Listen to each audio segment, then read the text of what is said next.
Korea's Dokdo boasts untapped natural resources and ample fishing water, not to mention natural beauty. Our Lee Ji-won takes us to the islets, which also regained independence on National Liberation Day. Dokdo Island, where Korea sees the first morning light and where untold environmental resources await their use by the nation. This is Korea's easternmost territory. To get there, we drove to Mukho Port, where we boarded a ferry to Ulleungdo Island. From there, another vessel carried us to Dokdo. Anyone can visit as long as the weather cooperates.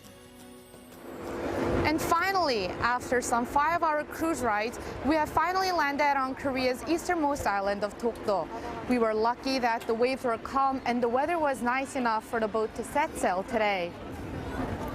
Dokdo actually consists of two islets, Dong-do and Seo-do. While the western islet Seo-do is not open to visitors, the eastern one, Dong-do, is and has been since 2005.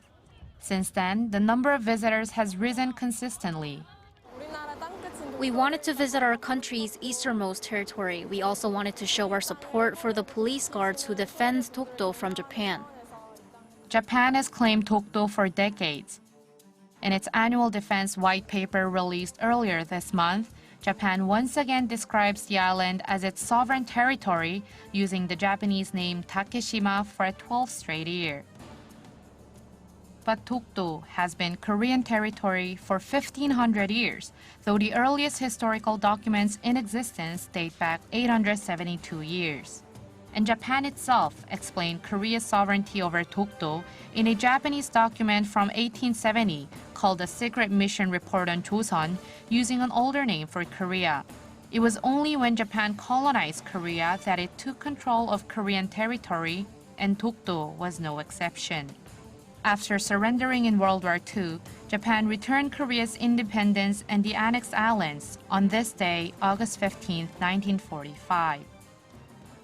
Currently, there are some 40 police guards from Gyeongbuk Provincial Police Agency stationed on Dokdo. The guards stay on the island for 50 days in rotation. They greet visitors and ensure their safety, but most importantly, they protect the nation's territorial integrity. Regions involved in territorial disputes and conflict are protected by soldiers, but Dokdo is not a region of dispute. It's Korean territory, so it's guarded by us, police, whose main duty is to protect the safety and property of the public. Dokdo, Korea's easternmost island, is also celebrating its 71st year of independence from Japan's 35 years of colonial rule today, on Liberation Day. Lee Ji-won, Arirang News, Dokdo Island, Korea.